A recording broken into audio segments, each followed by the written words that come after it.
Sí, sí, sí, se ve bien.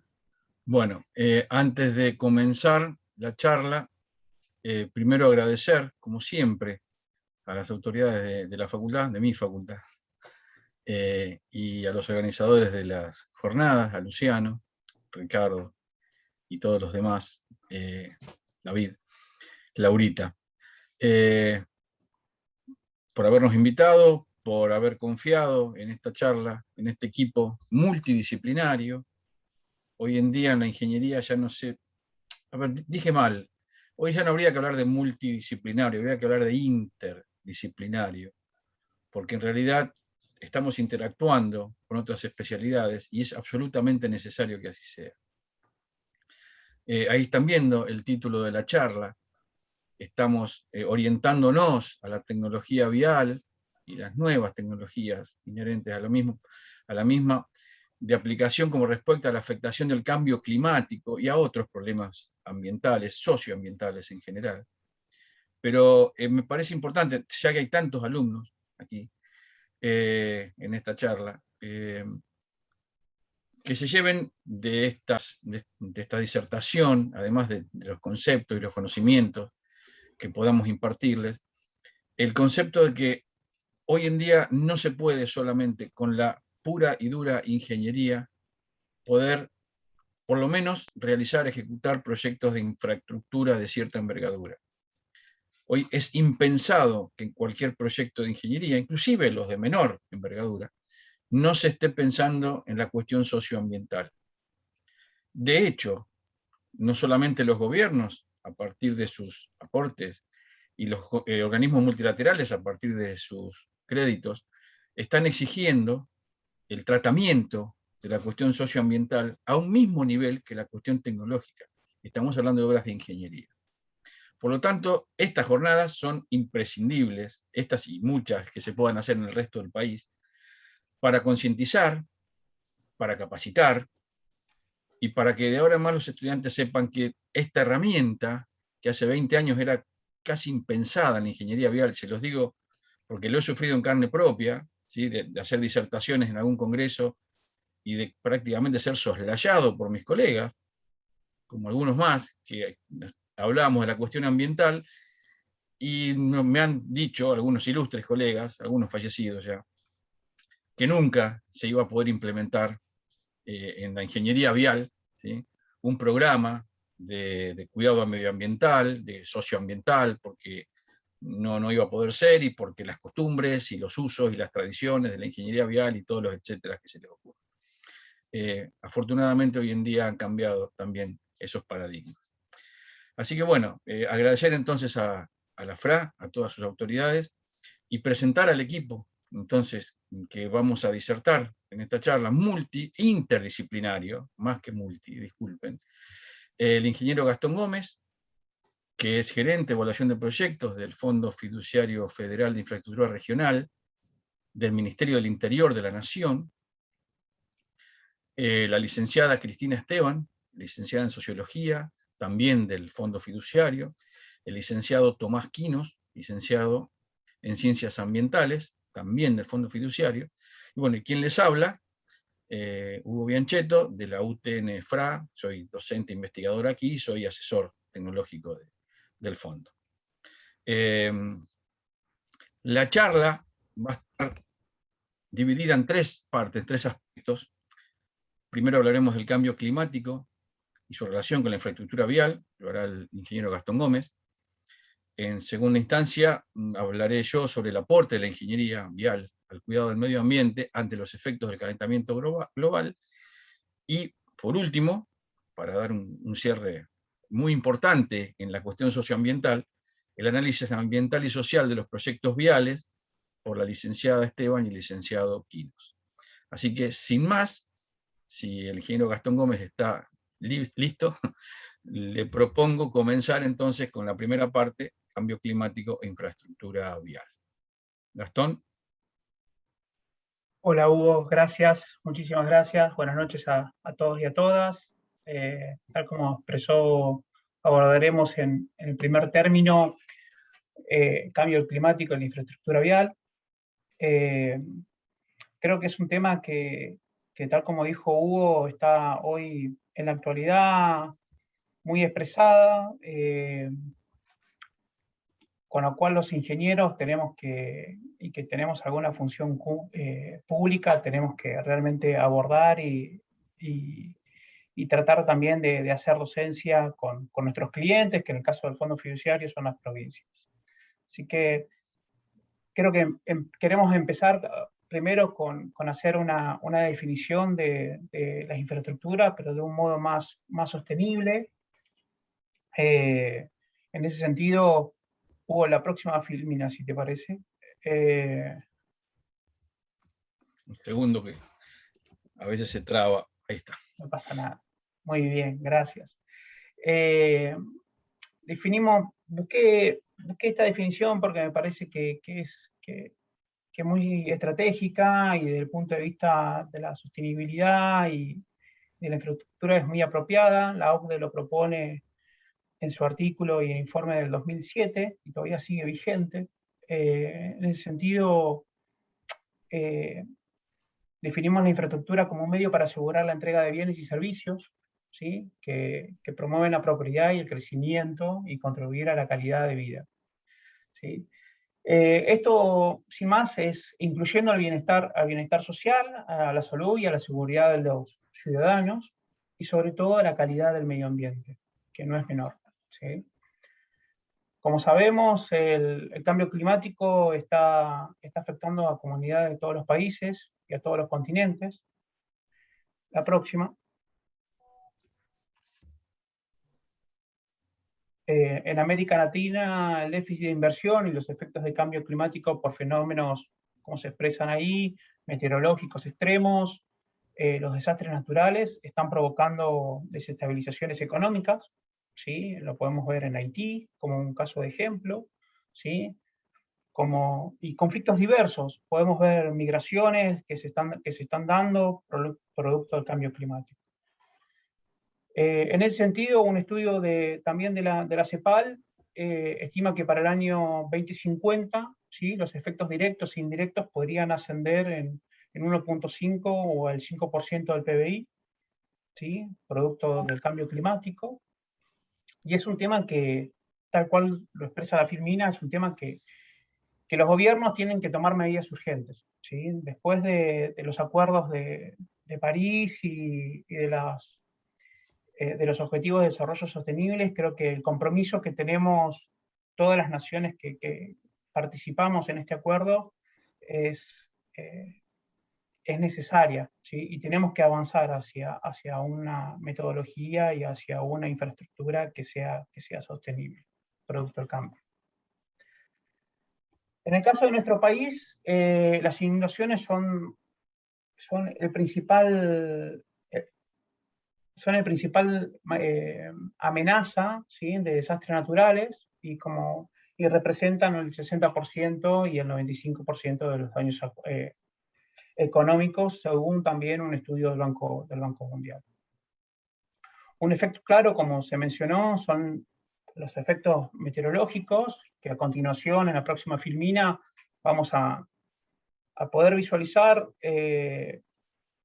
justamente un gráfico que es representativo, pero a su vez en la comunidad científica es muy discutido, ¿sí? Que es un gráfico que es un palo de hockey, ¿sí? Donde se puede apreciar claramente que en los últimos 1000 años, ¿sí? Cómo varió la temperatura, ¿sí? Pero principalmente en los últimos 20 años, a partir de 1950, cómo empezó a crecer exponencialmente la temperatura en el mundo, ¿sí? Y bueno, hoy estamos alrededor del 0,8 grados centígrados en una función relativa, ¿no? Obviamente. La reconstrucción de esta temperatura es algo que en el ámbito de la investigación y sobre todo en la parte meteorológica está muy discutida, pero es una reconstrucción al fin, el fin que tiene este gráfico justamente de mostrar de que hoy estamos en una situación que es irreversible, ¿sí? Entonces me parece que bueno, es hora de tomar cartas en el asunto, ¿no? Por otro lado, tenemos nuestra red vial, por donde se transporta casi el 93% de la carga, aproximadamente 540 millones de toneladas, o su equivalente en unidades de toneladas kilómetros, que son unos 205.000 millones, como vemos y se representa en los gráficos siguientes. ¿Sí? Ahí vemos la participación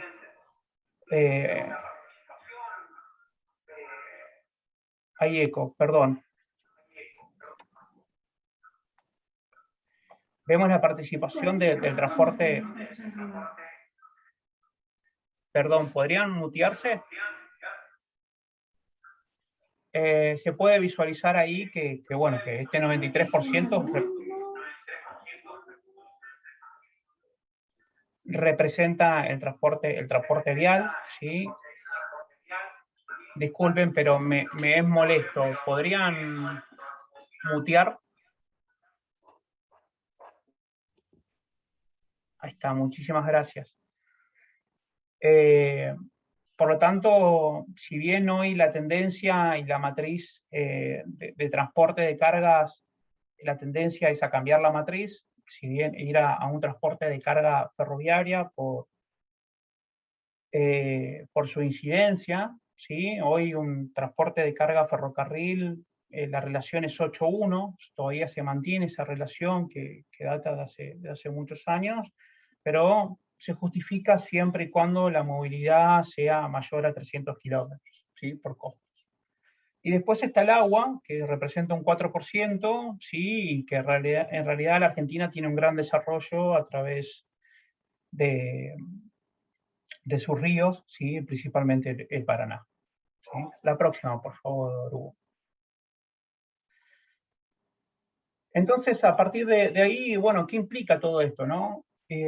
Y creo que es lo que nos planteamos la mayoría de los funcionarios y los equipos técnicos que hoy estamos en el gobierno y que estamos atrás de mejorar esto y de enfocar nuestros proyectos y hacer y educar en las provincias que los proyectos sean sustentables. Entonces, en función de eso implica un cambio radical en la planificación, ¿sí? En la planificación estratégica sobre todo, en la ejecución y en la gestión de la infraestructura, que es importante, ¿sí? Poco se habla de esto, ¿sí? Y en nuestro país el gran déficit que tenemos hoy, a pesar de que tenemos dentro de la red carretera casi el 92% de la red pavimentada, es un déficit en el mantenimiento, ¿sí? Y en un mantenimiento que hoy estamos haciendo reactivo, ¿sí?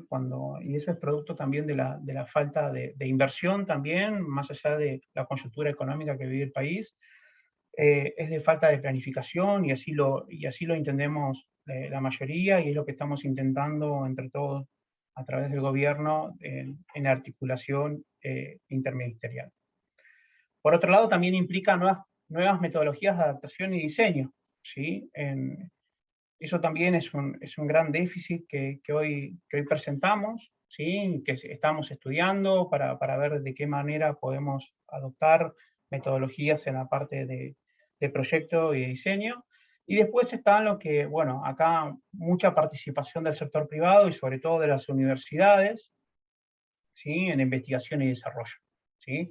O las vialidades, principalmente la vialidad nacional está planificando también investigación y desarrollo. Y principalmente, y no menor, que para el sector lo importante es empezar a adaptar la mano de obra, ¿sí? a esta transición del cambio climático, a la nueva tendencia, a las nuevas tecnologías, hay que adaptarla. Y es una discusión que la Organización Internacional del Trabajo hoy está en boca como para empezar a interactuar en todos los países, ¿sí? Y no menor son los objetivos de desarrollo sostenible, ¿sí? El principal es el objetivo 9, que a los viales generalmente y a la infraestructura en general nos promueve, y a partir de ahí articular con otros objetivos que son contribuyentes. La próxima, Hugo, por favor. Bueno, después vemos también como una oportunidad en la planificación, ¿sí? Es lo que nos estaba pasando, la pandemia, ¿sí? es una gran oportunidad que tiene el país y los países en general para poder planificar, ¿sí?, la adaptación de nuestra infraestructura vial y tomar decisiones correctas de gestión, ¿sí?, hacia una transición más resiliente y con bajas emisiones, ¿sí? Y a partir de ahí poder utilizar mecanismos de financiamiento que hoy están a través de fondos verdes y los multilaterales, que se están enfocando mucho a este sector, a los efectos de poder construir un futuro más sostenible e inclusivo para todas las personas. Esto implica también desafíos, ¿sí? Como ya mencioné, la articulación de los distintos niveles de gobierno, ¿sí? Y en función de eso también involucrar a la universidad y al sector privado para la decisión, ¿sí?, y la participación inclusiva en las políticas públicas. Por favor, Hugo. Y finalmente, vemos la necesidad de poder tener en cuenta estos 3 documentos. Les dejo los links ahí como para que al que le interese lo pueda bajar. Sería muy próspero que podamos tener en cuenta en nuestra planificación o en el ejercicio de los proyectos ejecutivos que vayamos realizando para después poder financiar la ejecución de la obra, que tengamos en cuenta el Plan de Acción Nacional de Infraestructura y Territorio y Cambio Climático, ¿sí? Los sistemas de mapas de riesgo de cambio climático son muy importantes para desarrollar mapas de riesgo, y una metodología de análisis de riesgo de infraestructura vial. El país hoy no lo tiene, ¿sí? Estamos usando el de ELIRSA, que está, si bien es del año 2017, lo recomiendo para la utilización. La verdad que tiene un enfoque muy abarcativo, ¿sí? Y está muy bien hecha la metodología y se podría implementar en el país. No conozco, así que en ese sentido en el país, y he consultado con mis colegas y no existen, así que nada, es un desafío que tiene el país también para esto. Y bueno, finalmente esto es un abordaje sistémico, así que hay que realmente tomar el cambio climático en nuestra planificación y en nuestra gestión y empezar a tomar conciencia y a preparar a nuestros nuevos ingenieros, ¿sí?, para que tengan esta cuestión no menor en cuenta en su desarrollo. Muchas gracias. El segundo punto que vamos a abarcar entonces tiene que ver con aportes. ¿Qué nos puede decir hoy la ingeniería vial, que fue una de las últimas ingenierías, de las últimas partes de la industria que se acopló a la cuestión socioambiental? ¿Qué tiene hoy para decir respecto del ambiente, de la parte social y en particular del calentamiento global, que es el nudo central de esta charla? Entonces, en China tenemos un dicho que es 要致富先修路, que significa si quieres prosperar, antes hay que construir carreteras. No sé si lo escucharon, la señorita china decía que ellos tienen un dicho, como está escrito allí, no lo voy a decir, no voy a intentar decirlo, pero dicen que si uno quiere progresar tiene que construir carreteras, y vaya si lo están comprendiendo esto muchos países del mundo, no solo el gigante asiático. Pero claro, la construcción de carreteras o de cualquier infraestructura, como sabemos, conlleva una modificación del medio. Estamos cambiando la naturaleza, es lo que hacemos los ingenieros, en gran medida. Y eso no se puede hacer de forma irrestricta. Nuestro país tiene una ley, ya hablando de calentamiento global, la 27.520 de diciembre del 19, no se perdió tiempo por lo que veo, de presupuestos mínimos de adaptación y mitigación al cambio climático global. En esta ley se considera toda la cadena productiva, comercial y de aplicación, pero se hace énfasis en la reducción de emisiones y el país tiene que cumplir metas, hitos, como dice ahí, para el año 2030, ya nomás a la vuelta de esta década, de no exceder los 359 millones de toneladas de dióxido de carbono equivalente, vamos a hablar un poquito más después de eso, justamente para finales de esta década. Por lo tanto, hay que tomar drásticas decisiones en todos los aspectos relacionados con la infraestructura y otros más, por supuesto. ¿Qué tiene para decir la ingeniería vial? ¿Qué ha hecho la ingeniería vial en las últimas décadas, si se quiere, para tratar de aportar alguna solución, algún efecto de mitigación al cambio climático global? Bueno, yo aquí traje, sin querer meterme demasiado en la cuestión tecnológica, por lo menos no de una manera muy profunda, pero sí para por lo menos enunciar qué hizo la tecnología de pavimentos, ¿no?, para reducir impactos relacionados con el cambio climático. Primero, bueno, se ha desarrollado en las últimas décadas pavimentos asfálticos de elevada durabilidad. Ya vamos a ver por qué es importante esto de la durabilidad. Algo habló, algo no, bastante habló la doctora Andrade de esto en la charla trunca por los hackers, ¿no? Vamos a ver también los llamados pavimentos asfálticos de mezclas tibias, una tecnología muy novedosa en la punta de la tecnología actual. Vamos a hablar de pavimentos asfálticos y de hormigón con materiales reciclados y con otros materiales en desuso. Fundamental también esta tecnología y este accionar para reducir varios impactos, no solamente el calentamiento global. Y vamos a hablar también de pavimentos en general con nanomateriales. Nuevamente, muy bueno que haya hablado el ingeniero Lupi en la primera charla sobre nanotecnología, total y absolutamente aplicables a los pavimentos, por varias razones, como vamos a ver brevemente en las filminas que siguen. La tecnología ha empezado a hacer pavimentos de elevada durabilidad.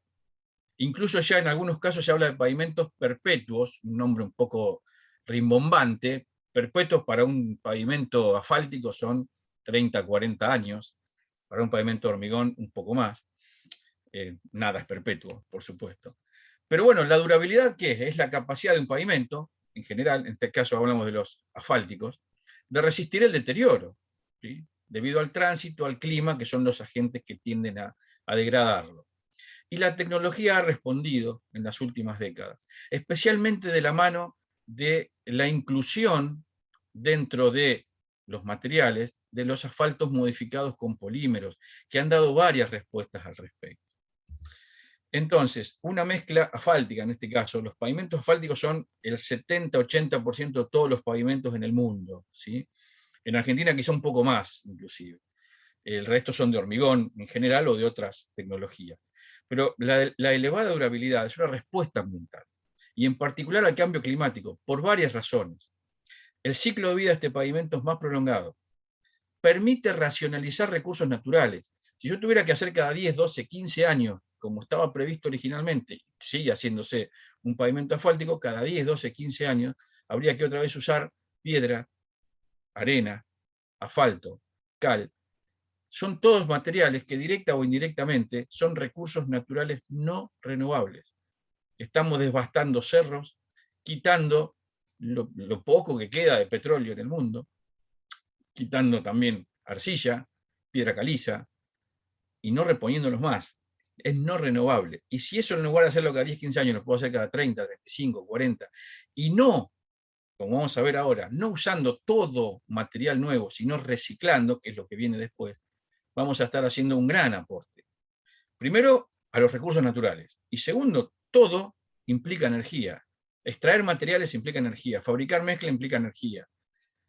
Hacer mantenimiento, tareas de mantenimiento, bacheos, implica energía. Y la energía significa emisiones, y las emisiones significan calentamiento global. Entonces, cuanto más durable es un pavimento, lo dijo la doctora Andrade, en general de las infraestructuras, vamos a estar haciendo un gran aporte al ambiente en general, ¿sí? Entonces vamos a mejorar los parámetros de la huella de carbono, de lo cual vamos a hablar también ahora en un par de minutos. Y que decía, entonces, claro, estas mezclas son generalmente con asfaltos modificados con polímeros, que en la Argentina empezaron a utilizarse recién en el año 1996. Hoy se cumplen 25 años. Y yo diría que en esta época, no sé si en estos días, la primera obra con asfaltos modificados en Argentina, en la ciudad de La Plata, la avenida 51. A partir de ahí fue exponencial el uso de estos asfaltos modificados, y se vio cuando se usa este asfalto modificado, que es un poco más caro, eso es cierto. De ahí está la cuestión estratégica, si invierto primero y después tengo ahorros de todo tipo. muchos de estos pavimentos, que hoy tienen 20, 25 años, todavía siguen en pie. Algo impensado casi para un pavimento asfáltico hasta hace unos años atrás. Hay dos tipos, sin ingresar demasiado en la tecnología, no quiero aburrir a los que no estén exactamente en el tema vial, pero hay dos tipos que se llaman microaglomerados y otro que es Stone Mastic Asphalt, un nombre inglés, pero en realidad viene de Alemania. El nombre real es Split Matrix Asphalt, muy parecido, que al usar asfaltos modificados, y en este caso, este Stone Mastic Asphalt SMA, además usa fibras, y por diversas razones tiene una mayor durabilidad. Y ya se habla entonces de pavimentos perpetuos con estas tecnologías. Reitero, perpetuos son 30, 40 años, lo cual es muchísimo para un pavimento asfáltico. Esa es una de las respuestas. La otra son las mezclas tibias, o también llamadas semicalientes. Los pavimentos asfálticos se elaboran a, como dice ahí en rojo, 160, 150, 180 grados. A alguien se le ocurrió, ¿y qué pasa si tratamos de bajar las temperaturas de fabricación? Si lo hiciera sin más, no podría mezclarlo los elementos. El asfalto hay que calentarlo para que quede líquido y pueda mezclarse con la piedra y la arena. Eso se hace a esas temperaturas elevadas. Sin embargo, desde hace ya un par de décadas empezaron a usarse primero experimentalmente y hoy ya de una manera comercial y masiva, los asfaltos tibios, a los que se le agregan ceras u otros productos y permiten bajar entre 20 y 40 grados las temperaturas.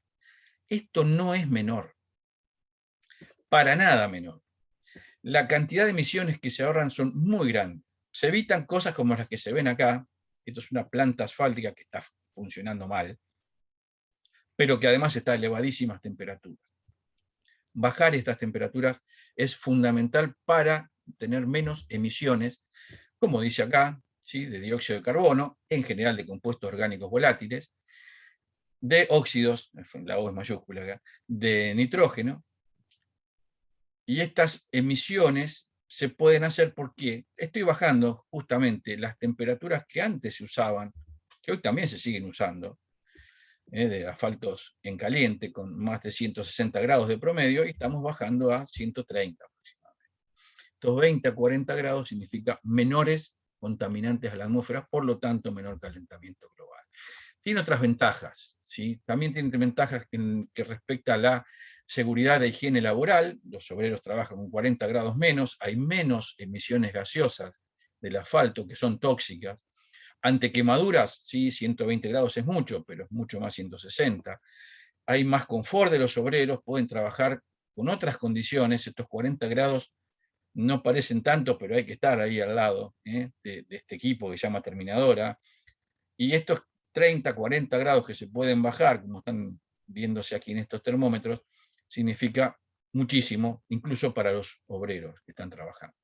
Y otras ventajas tecnológicas que no vienen al caso detallar, pero que también ayudan a que mejoren los pavimentos. O sea, no solamente tengo beneficios socioambientales y de seguridad laboral, sino también tecnológicos. Las mezclas tibias son entonces la segunda respuesta de los pavimentos. La otra respuesta es el reciclado.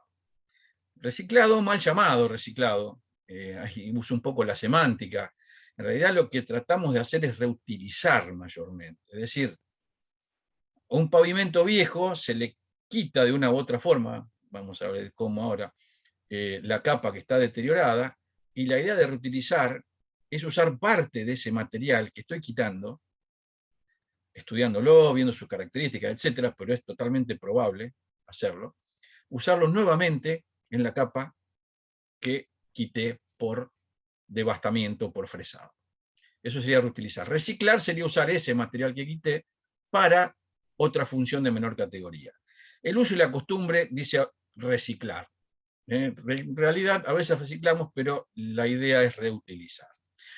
Y para reutilizar, bueno, un pavimento deteriorado, hay dos equipos fundamentales. Una se llama fresadora, que permite devastar justamente, roer el pavimento, quitarlo mediante un equipo que tiene unos dientes, unas uñas metálicas especiales, y, bueno, quitar la capa que no me sirve o está deteriorada y colocar otra. Ya vamos a ver cómo. Y el otro equipo importante es la recicladora o reclamadora. Un equipo que permite quitar esta capa y además mezclar con otros materiales y poder hacer ahí mismo, in situ incluso, las nuevas capas.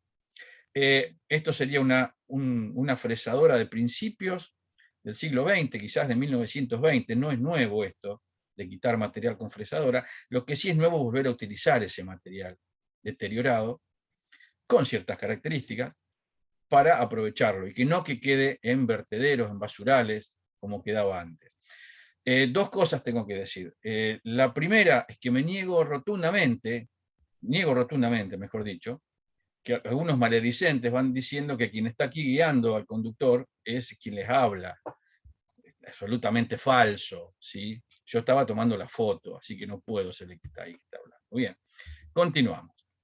Salgamos rápido de esto. Decía, la gran idea del reciclado, entre comillas, de la reutilización propiamente dicha, es esta. A ver, yo tengo un pavimento, distintas capas, y la capa superficial está deteriorada. Fisuras, baches, lo que se ve muchas veces en nuestras rutas. Quien maneja, quien transita lo sabe.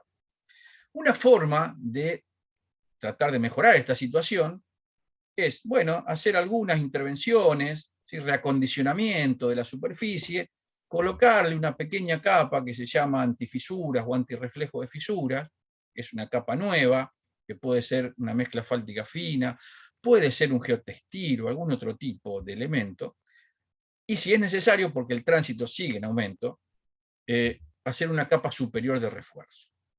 O sea que yo mantuve la capa deteriorada, ¿sí?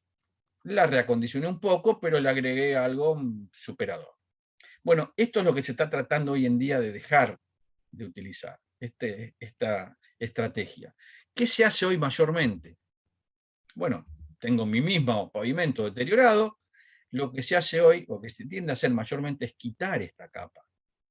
Se la quita con fresadora, por ejemplo, ¿sí? Un equipo especial me quita esa capa, y la idea es colocar una capa nueva, por lo menos hasta el espesor que tenía antes, o si aumenta el tránsito, superarla, como en el caso anterior.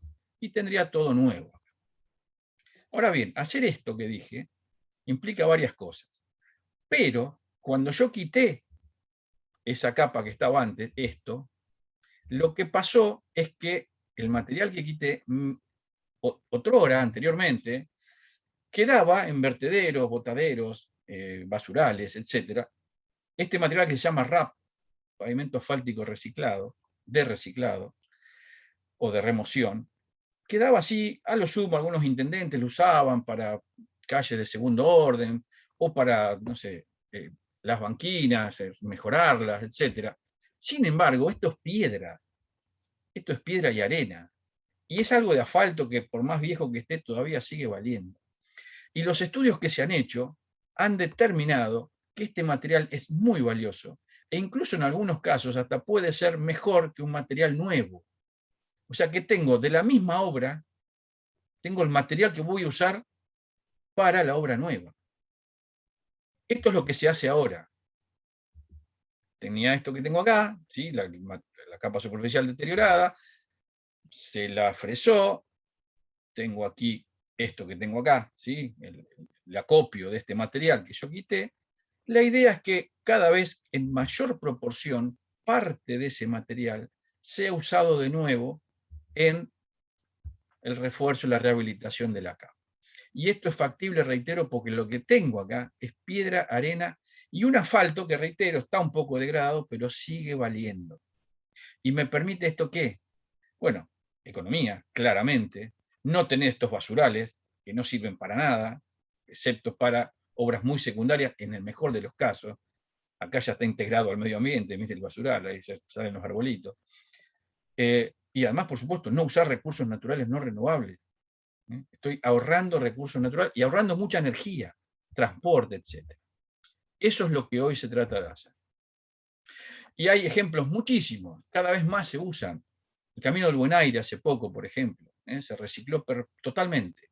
Se reutilizó, hablemos apropiadamente. Habría que cambiar el término en la ingeniería vial. Con equipos que están en el país y que permiten con cierta rapidez poder hacer estas obras. Aquí una obra en zona de montaña, pero el Camino del Buen Aire es el que tenemos quizá más cerca de las obras importantes. Esto que permite que la huella de carbono, la famosa huella de carbono, es que me está cuantificando cuánto dióxido de carbono equivalente, es dióxido de carbono y otros compuestos volátiles, se generan. Por ejemplo, acá tengo una mezcla común, una mezcla fáltica de las que se usaron siempre, llamada densa, por cada tonelada, y después de 15 años de servicio, ¿cuántos kilos de dióxido de carbono se insumieron?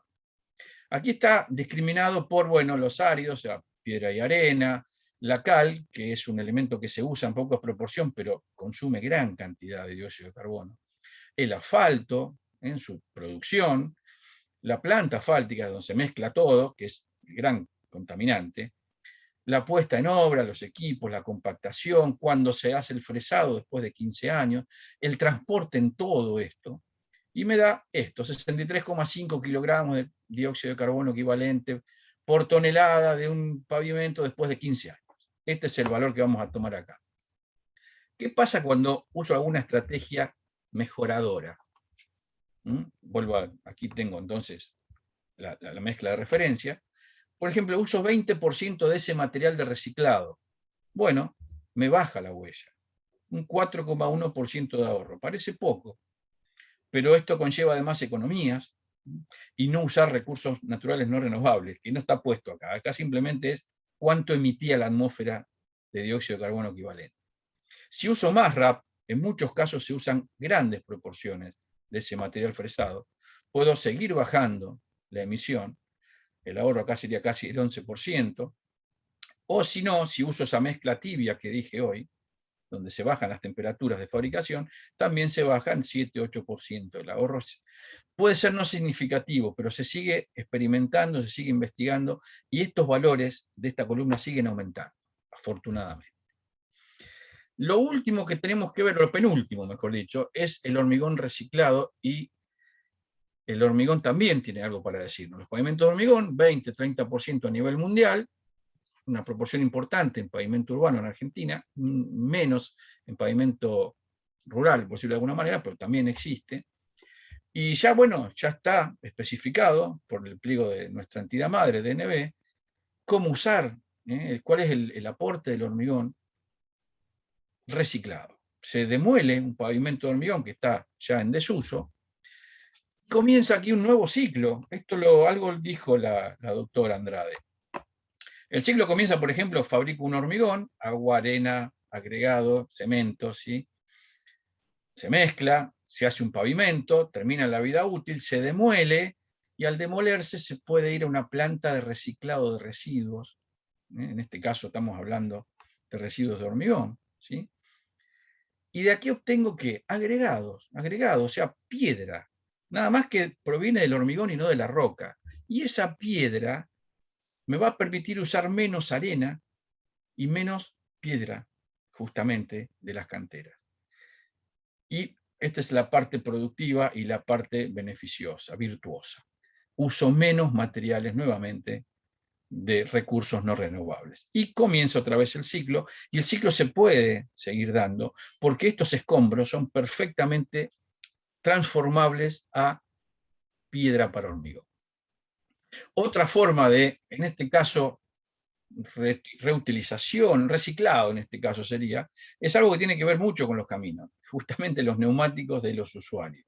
Los neumáticos en desuso, que otrora significaba tener vertederos basurales de grandes dimensiones, donde entre otras cosas pululaban, proliferaban los vectores de enfermedades, mosquitos, ratas, incendios, porque es un material combustible. Hoy en día la tecnología permitió ver que este caucho en desuso, una vez separado de la tela y del acero y triturado convenientemente, es un excelente polímero para usar en asfalto, y tengo pavimentos de mayor durabilidad usando este material, ¿sí? Que antes estaba aquí y no se sabía qué hacer con él, más allá de usarlo en autódromos o en algún puerto de poca envergadura. Lo último, tecnológicamente hablando, y para darle lugar a los socioambientalistas, ¿no? Que tienen mucho para decir, la nanotecnología. Ya habló el ingeniero Lupi de esto, no voy a excederme entonces, voy a decir algo para los que no estuvieron en la charla del ingeniero Lupi, una de las primeras de hoy. Hay dos formas de que los nanomateriales, los nanocompuestos, pueden ser usados provechosamente. Uno es mezclándolos con el asfalto. Hay dos tipos de nanocompuestos, los llamados nanotubos de carbono y las nanoarcillas. Esto dentro del asfalto me da un asfalto modificado con nanomateriales que permite mayor durabilidad. Todo esto que está puesto acá, deformaciones, fatiga, todo esto es mayor durabilidad. Y ya hablamos de la durabilidad y la implicancia en el ahorro energético. O también se pueden usar estos nanocompuestos, material de muy pequeño tamaño, directamente como si fuera una arena, muy extremadamente fina, claro, en las mezclas asfálticas. Y ya lo dijeron también, ¿sí? Fundamentalmente el dióxido de titanio. Pero también hay otros nanomateriales que permiten, por ejemplo, reducir los gases de combustión, transformarlos y volverlos compuestos más inocuos. Lo mismo se puede hacer con el hormigón, exactamente lo mismo. Una capa superior de un pavimento de hormigón se le puede agregar nanocompuestos de dióxido de titanio, y esto, bueno, es un fotocatalizador, se activa con la luz solar, convierte los contaminantes en nitratos y en carbonatos, que después son transportados, lluvia, viento, se eliminan. Entonces, las partículas tóxicas que quedan en la superficie se transforman en partículas inocuas. Todo esto es parte de lo que la tecnología vial tiene para decirnos respecto del cuidado ambiental y fundamentalmente del cambio climático. Voy a dar paso entonces a la licenciada Esteban y al licenciado Quinos para que nos hablen entonces del último de los puntos de esta charla, análisis ambiental y social de proyectos viales. Adelante, por favor. Muchas gracias, Julio. En primer lugar, celebro la interdisciplinariedad, no me sale la palabra, existente en el equipo, así como también la importancia que se le está dando a estas temáticas.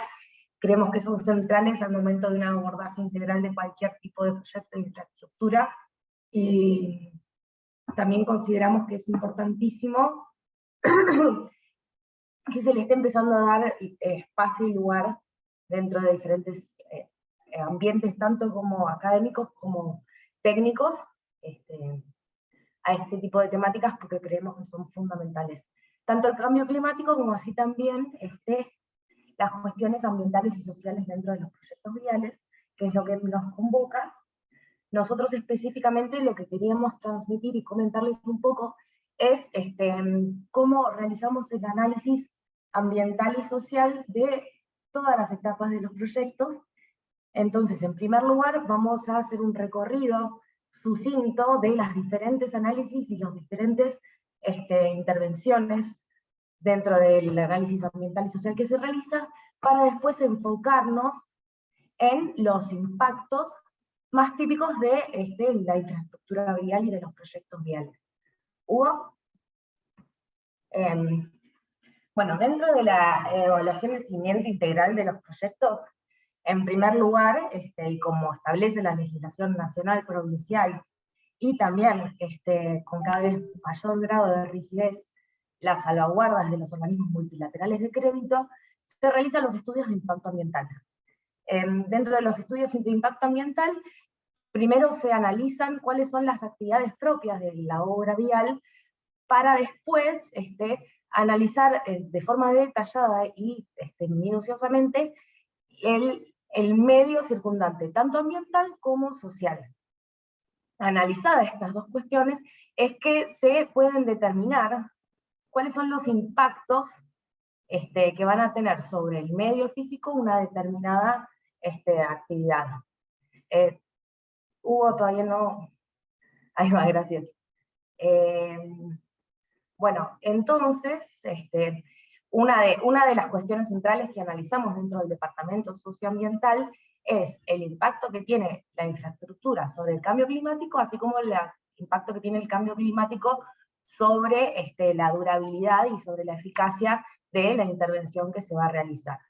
A partir de ello, y habiendo analizado tanto las actividades propias del proyecto, así como el área circundante, es que se desarrollan y se establecen medidas de mitigación específicas, y se genera un plan de gestión ambiental y social que contiene específicamente cuáles son las medidas de prevención, mitigación, restauración más importantes como para que la acción, la intervención o el proyecto no afecte de manera negativa al medio que lo rodea.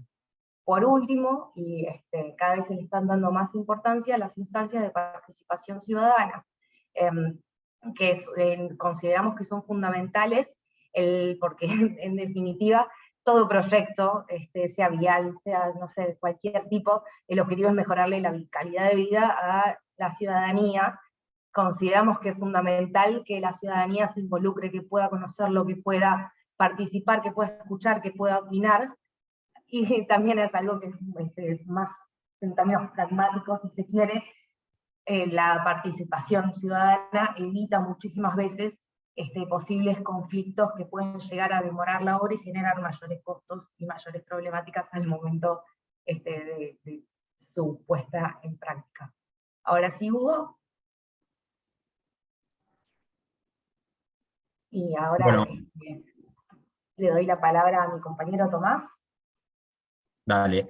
Bueno, Cris, gracias. Bueno, como parte de todo este proceso, ¿no?, de evaluación y seguimiento de los proyectos que realizamos en el Departamento Socioambiental del FIR, otra de las cuestiones es la de colaborar ya en la etapa de licitación de las obras, es junto con los proponentes, a través de las especificaciones técnicas ambientales y sociales, que son las normas, ¿sí?, que deberá seguir y cumplir la contratista, ¿sí?, relativo a las cuestiones socioambientales previsto para el desarrollo de la obra, y de esta manera cumplir con los marcos de gestión ambiental y social y los reglamentos operativos que tenemos en conjunto con los bancos.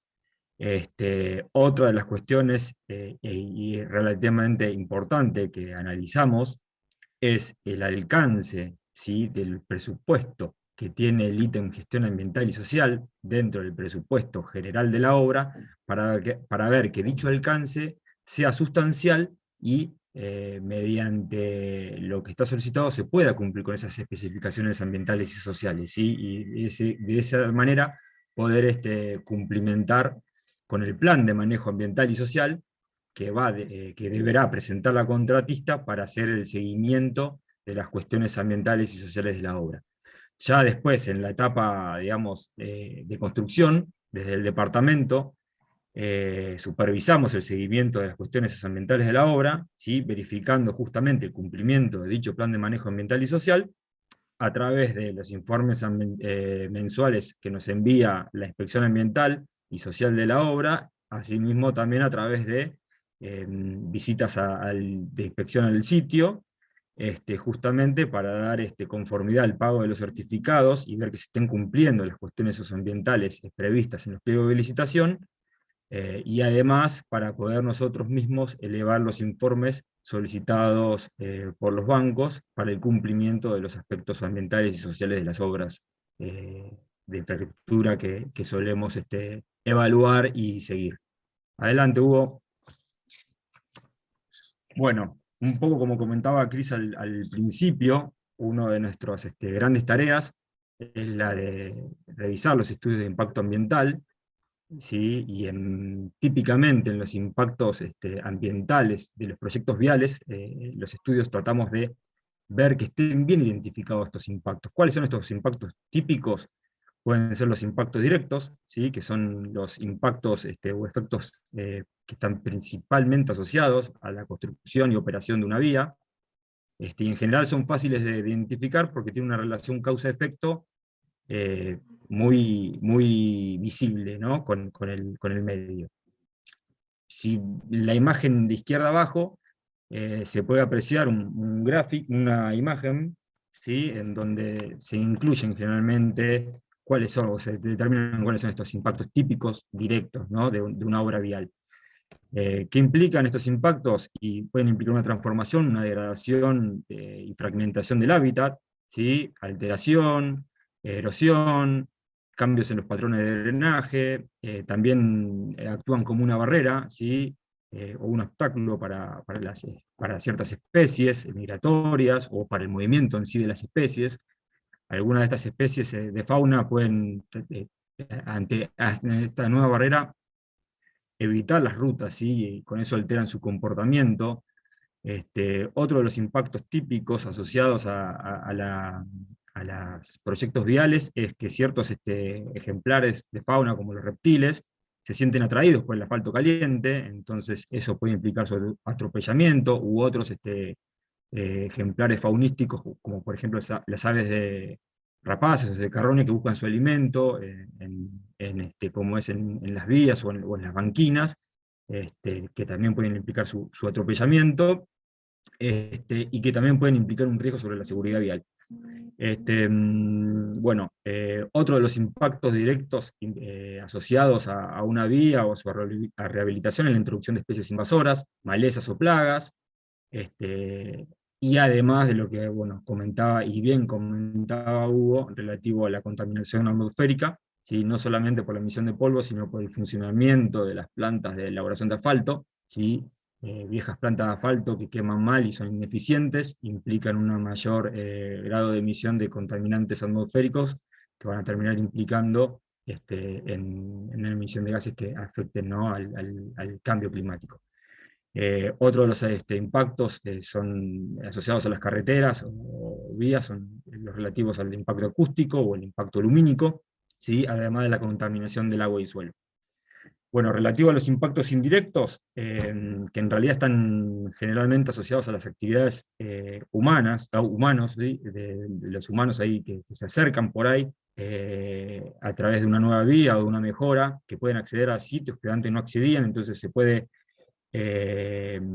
digamos, tener una afluencia de la población sobre ciertos recursos naturales que antes no llegaban, entonces eso puede provocar la proliferación de tala de recursos naturales, por ejemplo, de ejemplares arbóreos, o de caza ilegal. También pueden implicar cambios en el uso del suelo, y como se puede apreciar en la imagen de la derecha, pueden implicar o desencadenar procesos erosivos aguas abajo, ¿no? Acá lo que se está mostrando es un drenaje, por ahí mal planificado, que deriva en un proceso erosivo, una cárcava, asociada a la topografía del terreno, donde al final de la misma se termina juntando material que se sedimenta, formando un cono dentro ya de un curso de agua existente, ¿no? La siguiente, Hugo, por favor. Bueno, relativo, perdóname, un poquito para atrás, y me olvidaba de los impactos acumulativos, es otro de los impactos que solemos analizar, ¿sí? Y que siempre, ahí está, bien, que son aquellos impactos, ¿sí?, que pueden ser combinados, ¿sí? Acumulan sus impactos, pueden ser a través de impactos pasados, presentes o futuros, de mismos proyectos o de otros proyectos, cuyos impactos se acumulan y terminan ejerciendo también una presión mayor sobre los ecosistemas. Ahora sí, Hugo. Bueno, relativo también a de nuestra participación en el Departamento Socioambiental, una vez analizados e identificados los impactos, justamente para entender su naturaleza y el alcance de los mismos, analizamos también las medidas de mitigación que se proponen justamente para mitigarlos, ¿sí? En base a una jerarquía de mitigación. Como bien comentaba Cristina al comienzo, idealmente lo que se busca en principio es que los impactos se eviten, ¿sí? Justamente a través de alternativas, justamente para que ese impacto no se produzca. Si no se puede evitar el impacto, ya lo que se intenta es minimizarlo, ¿sí? A través de, por ejemplo, a través de medidas que busquen reducir la afectación o la durabilidad de ese impacto. Siguiendo la jerarquía de mitigación, si no se puede minimizar, lo que se busca es restaurar, ¿sí? Que es básicamente restaurar las zonas afectadas, ¿sí? Y dejarlas en condiciones similares o mejores a las que se encontraban previo al inicio de la ejecución del proyecto. Y por último, si no se puede aplicar ninguna de las opciones anteriores, lo que se busca con estas medidas de mitigación es compensar el efecto, ¿sí? ¿Cómo? Logrando que el efecto, digamos, lograr una pérdida neta cero de la biodiversidad. Esto, por ejemplo, a través de, por ejemplo, un programa de forestación compensatorio. Bueno, otra de las tareas que desarrollamos dentro del Departamento Socioambiental en relación a los proyectos de infraestructura es realizar un análisis preliminar, ¿sí?, del riesgo climático asociado, y esto cómo lo hacemos a través de herramientas que nos facilitan los organismos multilaterales de crédito, ¿sí?, en los que primeramente identificamos las amenazas naturales existentes, a través de mapas de riesgo, a través de registros históricos, a través de los diferentes escenarios climáticos, ¿sí? Y una vez que se identifica la amenaza en el sitio donde se va a implantar el proyecto, lo que se hace también es analizar la vulnerabilidad del medio, tanto del entorno natural como del social. Una vez realizada esta identificación de la vulnerabilidad del medio, lo que hacemos también es analizar la capacidad adaptativa del proyecto, ¿sí?, ante las amenazas que se identificaron, y acá es donde un poco también entra el juego en comunicarnos entre las diferentes áreas del fondo, ¿sí?, para ver si estos proyectos tienen medidas adaptativas frente a estas amenazas identificadas, ¿sí?, con el objeto finalmente de poder determinar el riesgo climático asociado y, en caso de ser necesario, establecer recomendaciones, por ejemplo, ante la falta por ahí de alguna medida adaptativa, o solicitar la incorporación de otra medida de mitigación para que la obra, digamos, pueda adaptarse a los efectos del cambio climático, específicamente a los eventos extremos, ¿sí? Bueno, y siguiendo un poco el recorrido que hacemos de la evaluación y del seguimiento de los proyectos, es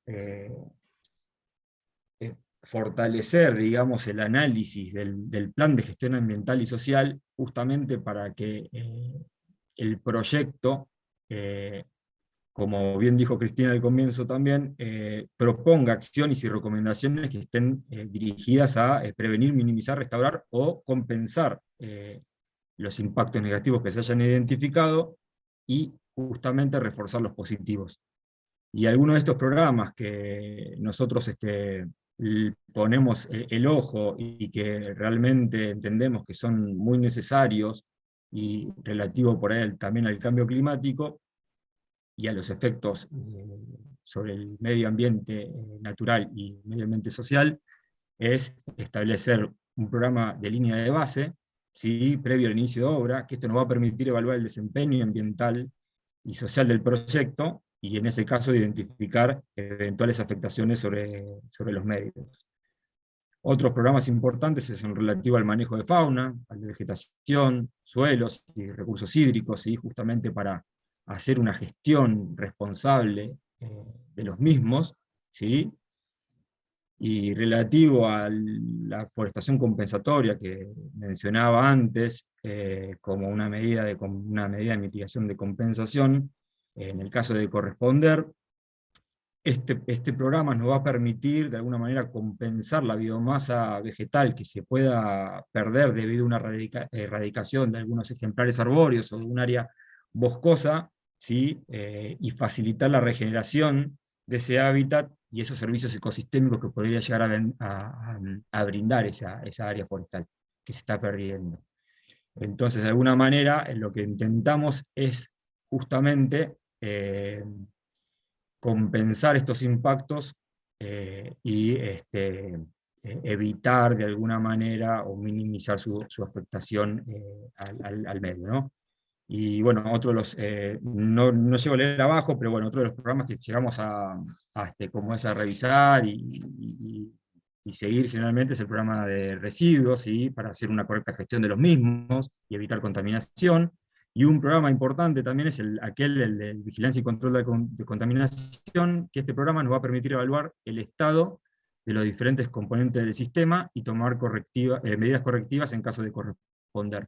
Una de estas programas o subprogramas que también consideramos siempre que son necesarios implementar es relativo por ahí a las emisiones gaseosas, ¿sí?, y al control de la calidad del aire, Entonces tratábamos de generar siempre un monitoreo mensual o semestral, dependiendo la afectación que puede haber sobre el medio, justamente para que las emisiones de las obras viales estén dentro de los parámetros legislados, ¿sí? Y no tener desvíos. Y en ese caso, si hay desvíos, tomar las medidas que haya que tomar, y de corresponder justamente para minimizarlas. Y por último, el programa de cierre de obra, ¿sí? Que es aquel que también consideramos indispensable para poder restaurar las áreas afectadas por las obras provisorias, por ejemplo, campamentos, obradores, o desvíos o caminos alternativos que se hayan abierto, y bueno, poder devolver el medio a sus condiciones originales a las que se encontraba previo al inicio del proyecto. Así que, Cris, te cedo la palabra para continuar. Vale.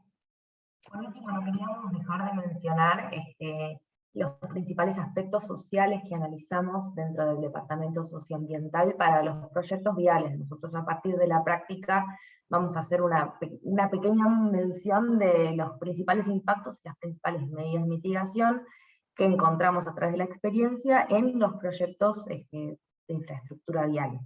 En primer lugar, como les comentaba, la importancia de realizar un análisis sociocultural y demográfico de todos los actores beneficiados y afectados por la obra es una de las tareas que solemos requerir y solemos evaluar con mucho detenimiento. Como bien comentaba Tomás, forma parte de la línea de base que nosotros solicitamos tanto al momento de la presentación del proyecto, donde miramos el estudio de impacto y cómo se van a plantear todas las medidas de mitigación, así como también en un momento de ejecución del proyecto por parte de la contratista, solicitamos que realicen un análisis minucioso de cuáles son los actores afectados y beneficiados por la instancia del proyecto, tanto durante la construcción, que van a tener mayor cantidad de molestias, como los beneficios al momento de la operación y los posibles impactos negativos que pudieran llegar a existir, para ver cómo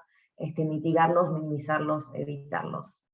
Bueno, en este sentido, solemos solicitar, y con cada vez mayor grado de exigencia, y esto es porque muchas veces el financiamiento internacional hace que los lineamientos a través de los cuales analizamos los proyectos se rijan por las salvaguardas multilaterales, que generalmente requieren un programa de comunicación exhaustivo durante toda la etapa del proyecto, tanto al momento donde se propone, el proponente o quien fuera que vaya a hacer el proyecto vial lo comunique, así como también durante todo el momento de ejecución de la obra. También solicitan, y hacemos mucho hincapié en que haya un buen programa de gestión de quejas y reclamos adaptado a las características socioculturales y demográficas de la sociedad que está circundante a la obra. Este programa de comunicación y programa de quejas y reclamos va a estar generalmente adaptado y va a ser específico para una comunidad, porque entendemos que no todas son iguales, no todas se comunican mediante los mismos medios, no todas tienen prácticas que son similares, sino que muchas veces hay heterogeneidad, como todos bien sabemos. Entonces intentamos hacer que estos programas se adapten a las características sociales, a los fines de poder llegar y comunicar bien todo, los impactos beneficiosos, los negativos, el cambio climático y todo lo que venimos comentando. Hugo, si querés, por último, lo que suele ocurrir como impactos en obras viales es la necesidad de realizar algún tipo de afectación de activos, generalmente expropiaciones por el ancho de zona de camino. Entonces, en ese sentido, solicitamos que esto lo miramos mucho con el área también legales, porque hay una parte donde hay que, cada provincia y cada localidad tiene su propia reglamentación y su propia